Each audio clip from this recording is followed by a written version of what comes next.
Hello, boys and girls, and moms and dads, and grandmas and grandpas. So nice to see you again. Welcome for our second Night of Chanukah story sent to you as a gift from all of us here at the RJC. And special thanks to my friend, Mr. David Winter, for helping arrange to send these to you.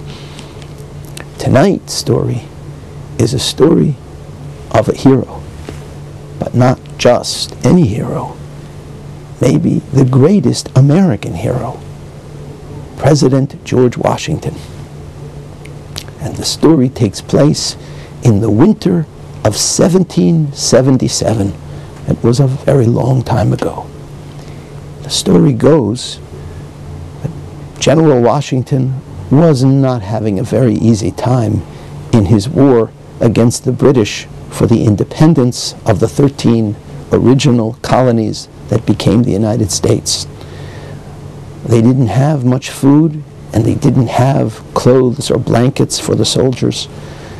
And the whole camp of Washington's army was in a place called Valley Forge. It was so cold. The general went out to take a walk, just trying to ease the worry that was in his heart. And he lifted his eyes and he saw something very strange.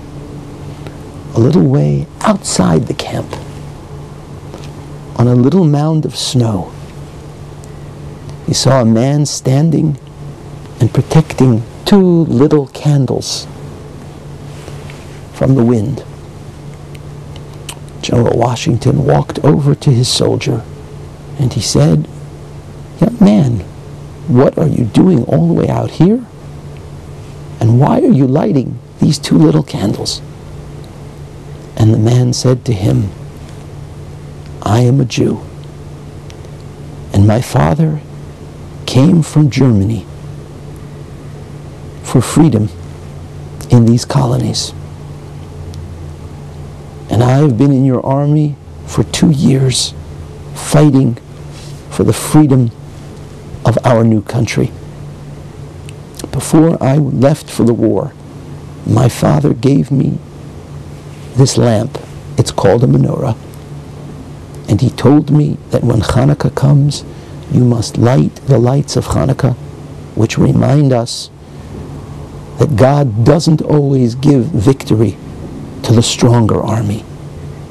God gives victory to the army that fights for justice and for truth."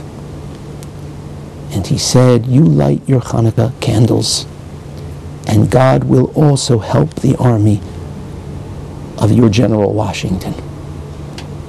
Well, General Washington stood there beside the soldier until the candles of that Chanukah in December 1777 had burned all the way out. He wished him good night, and they parted. It was many years later that young soldier became a shopkeeper with a family. And he had a shop in New York near what is now the South Street Seaport. I'm sure some of you have been there with your parents. And every Chanukah, he put the menorah in the window of his shop.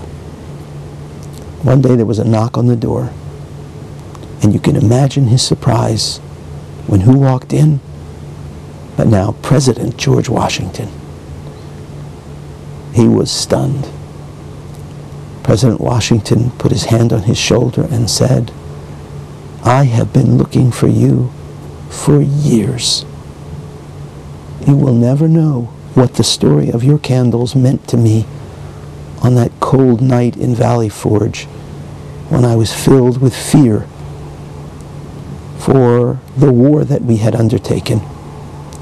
And your candles gave me courage." And George Washington put his hand in his pocket and brought out a special Medal of Honor to give to this shopkeeper who had once, long ago, been a young soldier And the medal was inscribed with the words, "Thank you for your light." And that is the story of how the lights of Chanukah became the light of our United States and of its first president many, many, many years ago. I wish you all a sweet, happy Chanukah, my dears, and may the lights of the Chanukah candles shine in your hearts till you're 120. Have a good Yom Tov.